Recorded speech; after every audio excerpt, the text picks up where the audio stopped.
Graças a paz, meus queridos irmãos, vamos estarmos juntos para meditarmos na palavra do Senhor. Eu gostaria de ler um texto com você que se encontra no livro de Gênesis 22, que nos diz assim: Passando algum tempo, Deus pôs Abraão à prova, dizendo-lhe: Abraão. E ele respondeu: Eis-me aqui.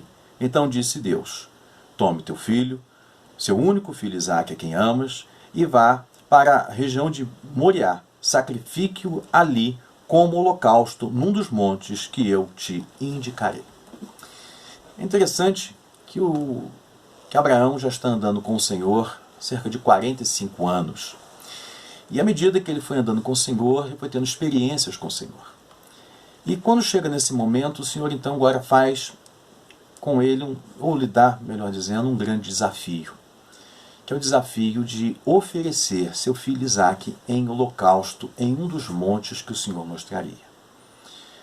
Irmãos, a vida cristã ela não é fácil. Ela é feita de provas, ela é feita de dificuldades muitas vezes. Muitas vezes nós estamos andando com Deus, nós achamos que as coisas vão fluir de forma pacífica, tranquila. Só que a Bíblia nos mostra, pelo menos aqui no livro de Gênesis 22, que à medida que a nossa fé ela vai crescendo, os desafios também vão crescendo. À medida que a nossa fé vai avançando, nós como cristãos, nós também temos que aprender a enfrentar os novos desafios que a vida oferece. Abraão, ele andando já com o Senhor há 45 anos, mais ou menos, ele já tinha grandes experiências com o Senhor. Tanto que quando Deus fala com ele imediatamente obedece. Ele não questiona, ele não tem nenhum outro pensamento. Ele obedece imediatamente, prepara o animal, levanta pela madrugada, pega 2 servos, pega o seu filho, a lenha, o cutelo e parte. E anda 3 dias até chegar ao monte que o Senhor mostraria. E ali ele oferece então o seu filho. Isso é uma prova de fé? Sim, mas ao mesmo tempo é um crescimento na fé. É um conhecimento maior que Abraão tinha. Abraão já não conhecia Deus só de ouvir falar, mas de andar com Ele, de ter experiências com Ele. E nós como cristãos, nós precisamos crescer na nossa fé. Nós estamos passando um momento muito difícil hoje no mundo como um todo. E é nessa hora que nós temos que colocar nossa fé em prática. Não adianta eu dizer que eu conheço a Deus, mas eu duvido do agir de Deus para cuidar da minha vida. E às vezes Deus nos pede coisas que fogem do nosso controle, ou que pelo menos a gente vai ficar meio receoso. Mas eu posso ficar receoso, mas se eu sei que é a voz de Deus, eu não duvido e eu faço. Foi isso que Abraão fez. Então, um pai da fé maduro, um homem maduro, um crente maduro na fé, ele passa pelas provas e ensina aos seus filhos. Ele não passa sozinho, mas ele é um incentivador daqueles que estão ao nosso redor. Porque no verso 20, capítulo 22, 1, diz assim: Passando algum tempo, Deus pôs Abraão à prova e ele disse, eis-me aqui. Ou seja, Abraão, ele cresce na fé, ele discerne agora a voz de Deus. A voz de Deus não era mais uma voz dentre muitas vozes. Era a voz do Senhor, ele identificava a voz de Deus e ele obedeceu à voz de Deus. Ele era um homem maduro na fé. Tanto quando o Senhor pede a ele não discute. Mais uma vez eu falo. E uma das maiores imaturidades que alguém pode ter é pensar que a vida ela nunca vai ter problemas e que nós não vamos ter provas, dificuldades. A prova da fé é quando nós passamos por tudo isso, mas olhando para o céu. Como diz o salmista no Salmo 121, Elevo meus olhos para os montes, de onde me virá o socorro? O meu socorro vem do Senhor, que fez os céus e a terra. Isso é maturidade, isso é o crescimento, isso é um reconhecimento de que a boa mão do Senhor tem cuidado de nós. Agora, nós precisamos tomar cuidado, que nós temos visto uma geração que diz que conhece a voz de Deus, mas que está meio confusa. Nós podemos chamar que é a geração de Adonias. Não sei se você sabe, mas lá no Antigo Testamento, lá em 1 Reis 1, 5 e 6, nos conta a história de um homem chamado Adonias. E Adonias, ele seria rei.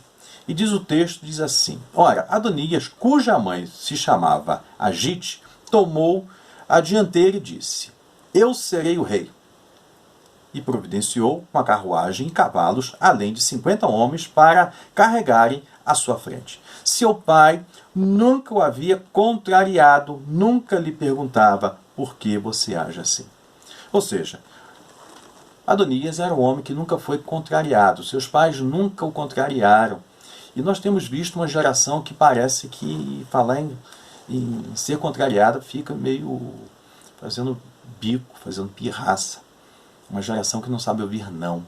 Só que o crescimento espiritual nos leva a entender que o não procede do Senhor, o sim procede do Senhor e o espere procede do Senhor.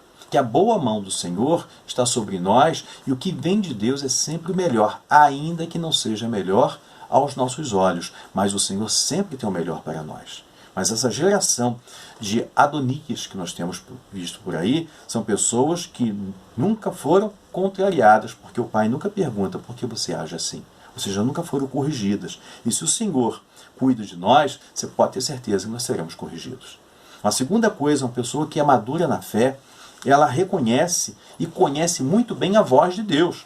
Porque no verso 1 e verso 2 diz que o Senhor chama Abraão e Abraão responde: eis-me aqui. Pegue teu filho, teu único filho Isaque, a quem amas, e oferece um dos montes que eu te mostrarei. E diz que ele obedece. Ele não questiona. Ou seja, à medida que o tempo vai passando, Abraão vai crescendo na fé, vai tendo maturidade, vai desenvolvendo. E isso, irmãos, parte de nós também. Tanto que a Bíblia fala que a nossa fé tem que ser como um grão de mostarda, ou seja, ela tem que crescer, tem que desenvolver, tem que fazer a diferença. E não é se tornar uma planta pequena, mas é uma planta enorme, uma árvore grande que aninha os pássaros. Ou seja, nós temos que fazer diferença na vida de outras pessoas também. Outra coisa que nos chama a atenção, que uma pessoa que é madura na fé, ela não desobedece à ordem de Deus, ela obedece. Tanto que no verso 2 e 3 diz assim: então disse Deus: tome teu filho, seu único filho Isaque, a quem você ama, e vá para a região de Moriá, sacrifique-o como holocausto num dos montes que eu te indicarei. Na manhã seguinte, Abraão levantou-se e preparou o seu jumento, levou consigo 2 de seus servos e Isaque, seu filho. Depois de cortar lenha para o holocausto, partiu em direção ao lugar que Deus lhe havia indicado. Ou seja, no momento que ele recebe a ordem, ele reconhece a voz de Deus, ele não discute, ele obedece. E nós temos visto pessoas que preferem mais discutir com Deus, questionar a ação de Deus, questionar por que Deus está fazendo. Quero dizer para você que o Senhor, quando ele pede Isaque, seu filho, pede Isaque, melhor dizendo, a Abraão, Deus não estava querendo o mal de Isaque, nem o mal de Abraão. Deus estava testando a fé de Abraão. E a nossa fé tem que ser testada. Precisamos passar pela prova para ver em quem nós estamos firmados. Se estamos nos alegrando nas bênçãos do Senhor ou no Senhor. Se eu estou servindo ao Senhor pelos benefícios que Ele me dá ou pelo prazer de estar na sua presença. É isso que a Bíblia nos ensina. E aqui nós vemos também, irmãos, uma grande lição que nos é passada. Aqui, a lição maior é que Abraão ele é um tipo, vamos dizer assim, o tipo de Deus aqui, de Pai. É quando o Senhor ele oferece o próprio Filho Jesus Cristo. Abraão aqui simboliza a pessoa do Pai, do nosso Salvador, que deu seu Filho por nós. No momento que ele oferece o seu Filho, como nós lemos lá em João 3,16, porque Deus amou o mundo de tal maneira que deu seu Filho. Ou seja, Abraão amou a Deus de tal maneira que também deu seu Filho. Só que aqui nós vemos que o Senhor o restitui, não permite que ele morra. Outra coisa que é interessante aqui, Isaque, ele é um tipo de Cristo, porque ele também tomou sobre si a lenha. Ele tomou sobre si a morte. Ele se ofereceu para ser oferecido em holocausto. Ele, de forma mansa, esteve ali. Ele até questiona: pai, eu estou vendo cutelo, estou vendo fogo, estou vendo a lenha, mas onde está o animal para ser oferecido? Deus proverá, disse ele. A lenha que Isaque carrega sobre seus ombros simboliza ou tipifica a cruz que Jesus carregou em nosso lugar. A cruz era minha, a cruz era sua, mas ele tomou sobre si aquela cruz que pertencia a você e a mim, pertencia à humanidade. Ele pagou um alto preço em resgate por nossas vidas. Outra coisa que nos chama a atenção é que o carneiro, ele tipifica quem? O próprio Cristo, que foi o nosso substituto. Ou seja, aquele carneiro foi oferecido no lugar de Isaac. Isaac então volta à vida. O sacrifício ali que foi oferecido foi daquele animal. Então naquele momento nós vemos a graça do Senhor sendo manifesta. Ou seja, a ressurreição. O Senhor não traz só a morte, mas ele traz vida, traz alegria, traz renovo e o renovo da fé. Uma outra coisa que nos chama a atenção aqui, meus queridos, que um pai maduro na fé, um homem maduro na fé, uma pessoa madura na fé, ele adora a Deus, mesmo diante das circunstâncias. Confesso para você que as circunstâncias aqui não eram das mais agradáveis. Mas preste atenção no verso 5 do capítulo 22. Disse Abraão aos seus servos, ele disse assim: fiquem aqui com o jumento, enquanto eu e o rapaz vamos até lá. Depois de adorarmos, voltaremos. A adoração vem em primeiro lugar. O culto vem em primeiro lugar. A vida no altar vem em primeiro lugar. Mesmo diante da crise, diante da morte iminente do filho, o próprio Abraão, que a tudo indicava seria aquele que iria matar o próprio filho, ele disse para aqueles homens: fiquem aqui, eu e o rapaz iremos adorar. A nossa vida tem que ser culto a Deus, seja no hospital, seja dentro da nossa casa, seja no lazer, seja no momento de grande alegria, seja no momento de grande tristeza. Nós não podemos deixar de adorar a Deus, de servir ao Senhor, porque nós estamos passando por adversidades. É nesse momento que nós até temos que nos aproximar ainda mais do Senhor. Isso se chama maturidade na fé. Uma outra coisa que nos chama a atenção aqui, que uma pessoa madura na fé, ela crê na intervenção divina. Porque no verso 7 e verso 8 diz assim: Isaac disse a seu pai, Abraão: meu pai. Sim, meu filho, respondeu Abraão. Isaac perguntou: as brasas e a lenha estão aqui, mas onde está o cordeiro para o holocausto? No verso 8, então, Abraão responde. Respondeu Abraão: Deus mesmo há de prover o cordeiro para o holocausto, meu filho. E os dois continuavam caminhando juntos. Deus proverá. Ou seja, Abraão cria na intervenção de Deus. Abraão cria que o Senhor iria intervir naquela situação. Porque se o Senhor prometeu que o seu filho era o filho da promessa, lá em Hebreus capítulo 11, 17 ou 19, diz o autor de Hebreus que Abraão cria que Deus era poderoso para ressuscitar o seu filho. Irmãos, isso se chama maturidade na fé. Isso se chama crescimento na fé. Tem muitas crianças na fé em nosso meio. Gente muito mimada na fé. Gente que desacredita da palavra de Deus. Ele até acredita na palavra de Deus enquanto tudo vai bem, mas quando chega a provação, quando chega as adversidades, ele questiona esse amor de Deus, essa graça de Deus. O Senhor proverá. Essa foi a palavra que Abraão disse para o seu filho. Deus proverá, meu filho, o cordeiro para o holocausto. Fica tranquilo. Isso é com Deus, isso não é com a gente. Vamos adorá-lo, vamos buscá-lo, vamos crer na intervenção divina. Agora, onde que o Senhor pode intervir nas nossas necessidades? No lugar que Ele indicou para nós estarmos. Tem muita gente querendo a intervenção do Senhor, só que estão longe da graça do Senhor, estão longe de Deus, estão longe da sua presença. Então, como o Senhor pode intervir se as pessoas estão em lugares errados e não onde o Senhor determinou que deveria estar? Por que o Senhor abençoou Abraão? Que Abraão estava no monte que Deus havia determinado. Onde? Ali o Senhor, então, há de prover. Quando? O Senhor vai prover nossa necessidade quando for o momento, quando chegar a hora, quando o momento exato. Não vai ser nem antes nem depois, mas se no momento exato o Senhor vem ao nosso encontro, ao nosso socorro, porque Ele age dessa forma. Quando?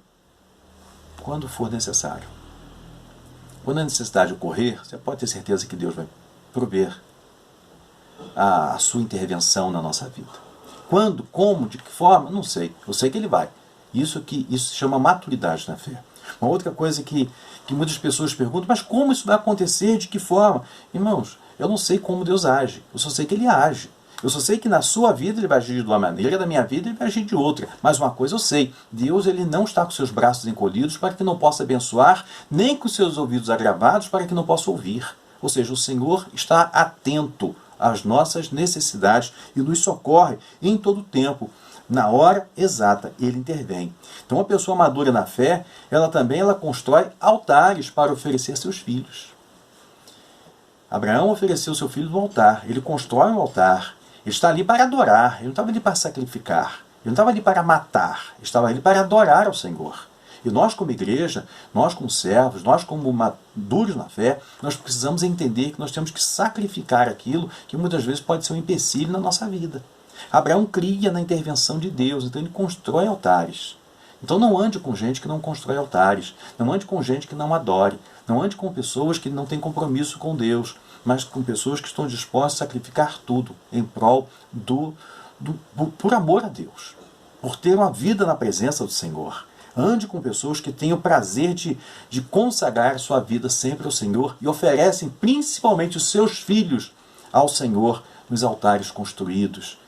Assim como Jó, que levantava altares e oferecia sacrifícios em favor dos seus filhos, nós temos que ter essa responsabilidade também.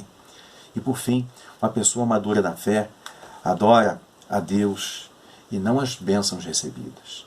Ele adora o doador e não a bênção que está sobre a sua vida ou está diante de si. Nós temos que tomar cuidado porque muitas pessoas estão adorando aquilo que recebe e esquecendo de adorar o doador. Estão esquecendo de buscar de Deus e entender que Deus que deu é o mesmo Deus que vai continuar nos dando, nos cuidando de nós, nos trazendo a alegria, nos trazendo a paz. Abraão, ele cresceu na fé de tal maneira que ele pôde fazer isso. Eu espero que a sua fé também possa crescer de tal maneira que diante dessa crise que nós estamos enfrentando, e o quadro parece que vai ser muito ruim daqui para frente, a situação vai se tornar pior daqui para frente, mas que Deus, assim como agiu no passado, há de agir nos dias de hoje. É nessa hora que nós temos que colocar nossa fé em prática. É nessa hora que nós temos que crer na intervenção divina. É nessa hora que nós temos que estar como Abraão. Deus proverá. Deus proverá. E o que aconteceu? No momento que ele vai oferecer o seu filho, que ele levanta o cutelo para sacrificar o seu filho, porque ele cria que Deus era poderoso para ressuscitar o seu filho, o anjo do Senhor brada dos altos céus e diz: Abraão, Abraão, não faça tal coisa, porque agora eu sei que você teme a Deus. Deus não sabia? Sabia, mas Abraão precisava conhecer até que ponto a sua fé ia. E diante dessa atitude, o Senhor dá para ele, então, um carneiro para ser oferecido. E naquele momento há uma promessa de que todas as famílias da terra seriam abençoadas mediante aquela atitude de Abraão. Então a fé de Abraão hoje está sobre nós. Essa bênção que hoje temos na nossa casa, nossa família, nossa vida, procede da ação de Abraão há muitos anos atrás, naquele monte, oferecendo seu filho. Então saiba de uma coisa, o teu posicionamento de fé vai gerar muitas bênçãos na vida de muitas outras pessoas, hoje e na posteridade. Guarde essa palavra, meu irmão, e se firme na fé. Não adore as bênçãos ao teu redor. Adore o doador. Esteja na presença do Senhor. E o mais, Ele vai fazer. Amadureça, cresça, desenvolva a sua fé, porque nós teremos muito mais experiências com o nosso Deus. E quanto mais o Senhor cobre de nós, quanto mais o Senhor nos coloca à prova, é sinal que nós somos cada vez mais maduros na fé. Então, que Deus possa te abençoar, que Deus possa te fortalecer, que Deus te faça crescer na sua fé. Amém? Que Deus te abençoe rica e abundantemente.